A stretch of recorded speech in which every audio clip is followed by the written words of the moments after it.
Ackerman here, and I want to ask you two questions. Number one, do you have a sun exposure strategy? And number two, what is your vitamin D plan? Let's go to number one, sun exposure. On the one hand, we know that vitamin D is made from the skin, and that's our principal source. You can't get enough in most instances from the diet. And so we need, on one hand, sun exposure, and on the other hand, it can lead to skin cancer and drying out of the skin and burning on the acute basis. So how do we come to a balance? Well, they tell us that sun exposure 3 times a week for 20 minutes is enough to get the vitamin D. You may want to go longer for other reasons, but then when you hear words like precancerous skin lesions, you may want to back off. So how should you approach this? Well, here's my approach. I have this hat and some kind of long sleeve shirt and long pants in the summer. Even when I go swimming, I take, of course, get in my swimming suit, and the minute I'm done swimming, I get out, put this outfit on, and there I am in warm weather, hot weather, with this. But I accept that because that is my plan. Now, another thing you can do, and I'm not against it, is sunscreen. But sunscreen is full of chemicals, and I just don't want to be slathering myself.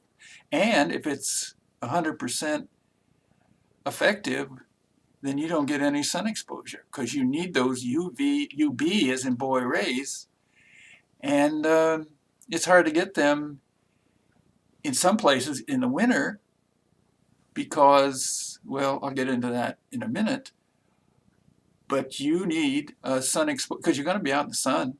So there you are, sun beating down on you. What's your plan? You can wing it, but that may not be so good either.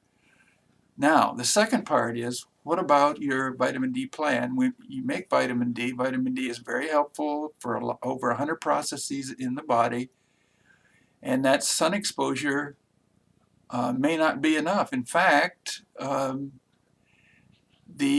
milk is fortified, basically supplemented with vitamin D, 100 international units more or less per serving. That's our milk. And let's say you should be taking milk. That's questionable, but that's another video.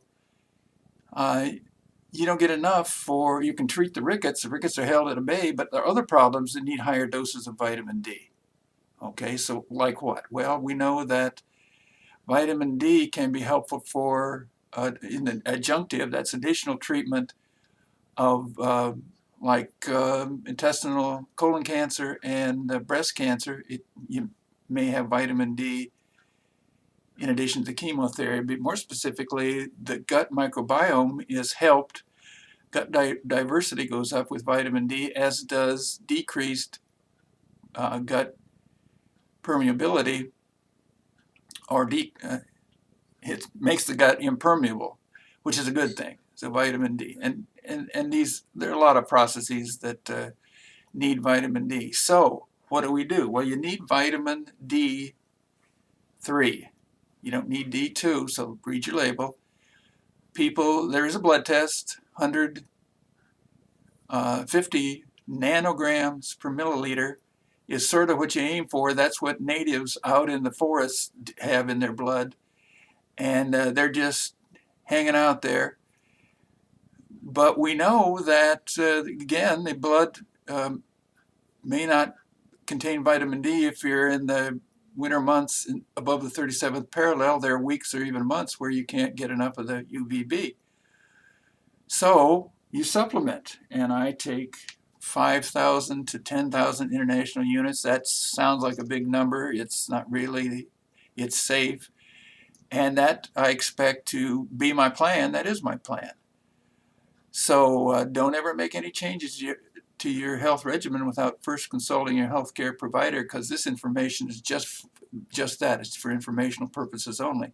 But now, do you have a sense of your sun exposure strategy? And what about vitamin D? I take a supplement, and what do you think your plan should be? So give it some thought, and be well.